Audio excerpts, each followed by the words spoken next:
আসসালামু আলাইকুম। আজকে আমরা নতুন একটি টিউটোরিয়াল সিরিজ নিয়ে আপনাদের মধ্যে হাজির হয়েছি। তো আমাদের এই টিউটোরিয়াল সিরিজে আমরা দেখাবো যে কিভাবে একটি পিএইচডি থেকে এইচটিএমএল এ কনভার্ট করা যায়। আপনারা অবশ্যই জানেন যে মার্কেট প্লেসে এটা নিয়ে হিউজ পরিমাণে কাজ পাওয়া যায়, যে পিএইচডি টু এইচটিএমএল কনভার্ট বা এক্সডি টু এইচটিএমএল কনভার্ট। আপনি মনে করেন একটি মার্কেট প্লেসে কাজ করতেছেন, তো সেই ক্ষেত্রে আপনি একটা বায়ার যদি একটা ডিজাইন করে চায়, সেক্ষেত্রে তারা কী ধরনের ডিজাইন আপনাদেরকে দিবে, তারা তো আর আপনাকে অনুমানে বলবে না যে আপনি এরকম একটা ডিজাইন করে দেন। তো সেই ক্ষেত্রে তারা কি করে, একটা পিএইচডি অথবা এক্সডি অথবা ফিগমা দ্বারা কোনো একটা ওয়েবসাইট বা মোবাইল অ্যাপ্লিকেশন বলেন, যেটাই বলেন, তারা সেটা ডিজাইন করে দেয় এবং সেটা থেকে আমাদের কি করতে হয়, এইচটিএমএল এ কনভার্ট করতে হয়। তো এটাকেই বলে আসলে পিএইচডি টু এইচটিএমএল কনভার্ট। অনেকেই আমরা এটা নিয়ে ভুল জেনে থাকি যে হয়তো কি না জানি কাজ পিএইচডি টু এইচটিএমএল কনভার্ট, এটা তো মনে হয় কোনো বড় মাপের কোনো কাজ হবে। আসলে এটা আপনি যদি ভয় পান তাহলে ভয়ের, যদি আপনি ভয় না পান তাহলে এটা কিছুই না। আপনি সাধারণত যে ওয়েবসাইটটাই ডিজাইন করে সেটাকে যদি পিএইচডিতে ডিজাইন করা হয়, কোনো ইউআই ইউএক্স ডিজাইনার যদি ডিজাইন করে দেয়, বা আপনার কোনো ফটোশপ দিয়ে যদি একটা ডিজাইন করে দেয়, বা এক্সডিতে যদি আপনার কোনো ফটোশপ দিয়ে ফটোশপ ডিজাইনার বা গ্রাফিক ডিজাইনার যদি একটা ডিজাইন করে দেয়, সেটা কি আপনি যদি দেওয়া হয়, আপনি কনভার্ট করতে পারবেন না এইচটিএমএল দিয়ে? অবশ্যই পারবেন। এটাই হচ্ছে আপনার পিএইচডি টু এইচটিএমএল কনভার্ট। আপনাকে আমরা আজকে এই সিরিজে আমরা কোন টেমপ্লেট বা কোন এক্সডি বা কোন পিএইচডি ফাইলটাকে আমরা কনভার্ট করব সেটা দেখাবো। তো তার জন্য আমি একটা এক্সডি ফাইল আমরা ফ্রিতে ডাউনলোড করছি গুগল থেকে। চলো সেটা আমরা ভিউ করে দেখি।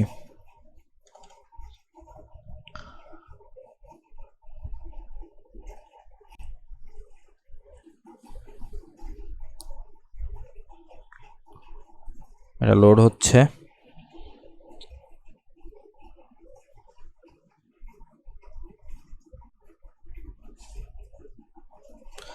এই যে দেখেন, আমরা এই পিএইচডিটা আজকে কনভার্ট করব। তো এটা জুম করে নিই। এটাতে কি আছে, এটা একটা কনস্ট্রাকশন, মানে কনস্ট্রাকশনের জন্য একটা ল্যান্ডিং পেজ।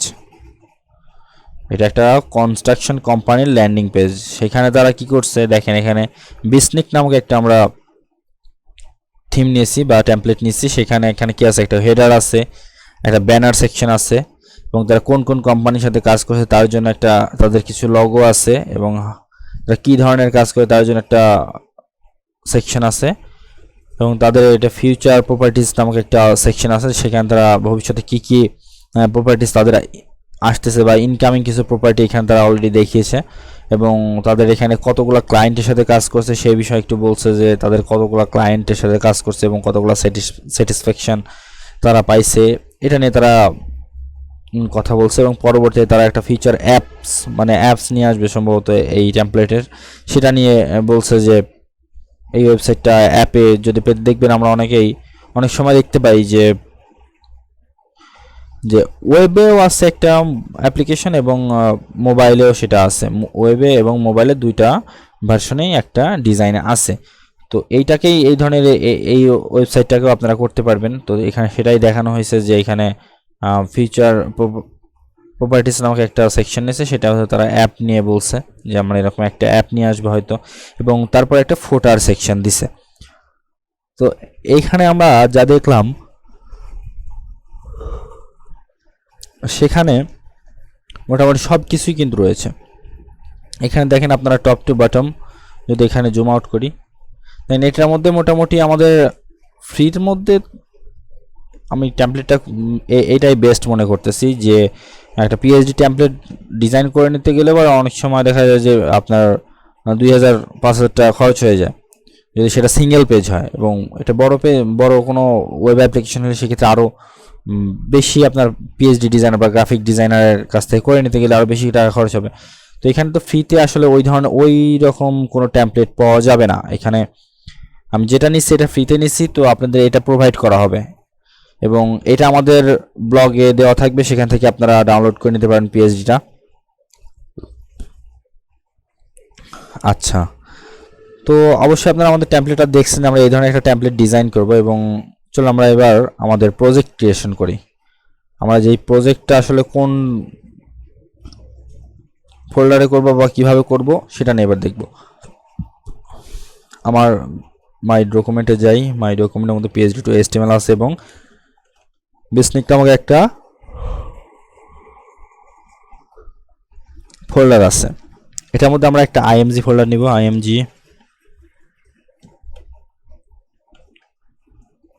js এবং css, এবং এইখানে নিব আমরা একটা ইন্ডেক্স ফাইল, ইন্ডেক্স।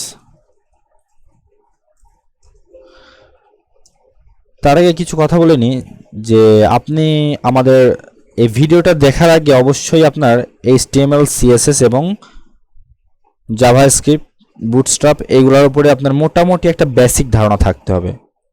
যদিও আপনি অ্যাডভান্স লেভেলের যদি আপনি না জানেন তাতে সমস্যা নাই, তবে এটা বেসিক একটা ধারণা থাকতে হবে। কারণ আমরা এখানে বুটস্ট্র্যাপ দিয়ে কাজ করব, তো বুটস্ট্র্যাপ দিয়ে কাজ করতে যদি আপনি বুটস্ট্র্যাপ না জানেন যে বুটস্ট্র্যাপের ক্লাসগুলো কীভাবে করে বা বুটস্ট্র্যাপ কি এইটা যদি না জানেন, সেক্ষেত্রে আপনি কিন্তু ডিজাইন করলে পারে হয়তো আপনার ডিজাইনটা হবে, আমি আপনার যদি আমার কোড দেখে দেখে করেন সেক্ষেত্রে আপনি ডিজাইনটা পাবেন কিন্তু শিখতে পারবেন না। আমি চাই না যে আপনারা আমার ভিডিও দেখেন এবং দেখে না শিখেই চলে যান।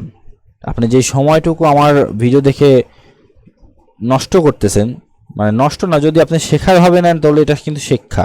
আর যদি আপনি ভিডিও দেখে কিছু না শিখেন তো সেই ক্ষেত্রে আপনার সেই সময়টুকু নষ্টই আমি মনে করব। তো প্রত্যেকটা সেকেন্ডকে আপনারা মূল্য দিবেন, আমি এটাই মনে করব। প্রত্যেকটা সেকেন্ডকে আপনারা মূল্য দেবেন, আপনার প্রত্যেকটা সেকেন্ডই গুরুত্বপূর্ণ। এটা মনে করে আপনারা শেখার মতো করে শিখবেন। মানে কিছু জানেন না অযথা আইসা যদি আপনি এখানে ডিজাইনটা দেখেন না, আমি কোড লিখতেছি, আপনি যদি সেটা দেখে দেখে কোড লিখেন তো সেক্ষেত্রে ডিজাইনটা কিন্তু সেমই হবে, কিন্তু আপনারা শিখতে পারবেন না। আসলে আমি একটা কোড লিখলাম যে এই কন্টেইনার দিলাম, মনে করেন কন্টেইনারের কাজটা কি, বুটস্ট্র্যাপে যদি আমি কন্টেইনার দিই সেক্ষেত্রে কন্টেইনারটা কী কাজ করে, বা রো দিলাম রোটা কী কাজ করে, কলাম দিলাম কলামটা কী কাজ করে, এইটাই যদি আমি না জানি সেই ক্ষেত্রে কিন্তু আমি শিখতে পারবো না। তো আমি চাইবো আপনি অন্তত বেসিকটা হইলেও আপনি বুটস্ট্র্যাপের উপরে ধারণা রাখবেন, HTML CSS এর উপরে ধারণা রাখবেন, তারপরে আমাদের এই টিউটোরিয়ালগুলো দেখবেন। তো আমাদের প্রেজেন্টেশন মোটামুটি দেখানো হয়েছে যে CSS, ইমেজ এবং JS এই তিনটার জন্য আমরা আলাদা আলাদা তিনটা ফোল্ডার রাখছি এবং তার ভেতরে ইন্ডেক্স নামক একটা ফোল্ডার রাখছি। তো সব থেকে বড় কথা হচ্ছে যে আমরা যখন একটা কাজ করব সেটা স্ট্যান্ডার্ডটা মেইনটেন্স করে কাজ করব। যদি আপনি ভবিষ্যতে যদি ফন্ট থিম ফরেস্ট নিয়ে কাজ করতে যান সেই ক্ষেত্রে দেখবেন যে আপনার স্ট্যান্ডার্ড মানের কাজ করতেই হবে। এবং আপনি যদি ভালো কোনো কোম্পানিতে জবের জন্য যান সেক্ষেত্রে আপনার ভালো কোডিং স্ট্রাকচার দেখবে, তারপর আপনার ফাইল স্ট্রাকচার দেখবে। সব কিছু যদি ভালো হয় তবেই কিন্তু আপনার সেখানে একটা জব হবে। আপনার কাজের কোয়ালিটি যত বেশি ভালো আপনার কাজ পাওয়ার সম্ভাবনা তত বেশি। আপনি ভালো কাজ জানলে আপনি এই যে দেখবেন অনেকেই আপনি ইউটিউবে দেখবেন যে এত টাকা ইনকাম করছে অত টাকা ইনকাম করছে, আসলে যদি এইটা দেখে আপনি টাকার পিছনে দৌড়ানো শুরু করেন তো আপনি এখানে শিখতে পারবেন না এবং টাকাটাকেও ধরতে পারবেন না। আর যদি আপনি মনে করেন যে না আমি আজ থেকে কিছুটা সময় শেখার পেছনে দেব, আপনি ভালো শিখবেন, টাকার পেছনে আপনার দৌড়াতে হবে না, টাকা আপনার পেছনে পেছনে দৌড়াবে। তো সবাই ধৈর্য সহকারে শিখবেন, এটাই আপনাদের কাছে আমার চাওয়া। এবং আমাদের সাথে থাকবেন, আমরা আমাদের ভিডিওগুলো নিয়মিত পাবলিশ করব আমাদের লার্ন হান্টার চ্যানেলে এবং এটার সোর্স কোড দেওয়া থাকবে আমাদের ব্লগে, সেখান থেকে আপনারা আমাদের ব্লগ থেকে সোর্স কোডগুলো নিতে পারবেন। আজকে এ পর্যন্তই, সবাইকে অসংখ্য ধন্যবাদ। আল্লাহ হাফিজ।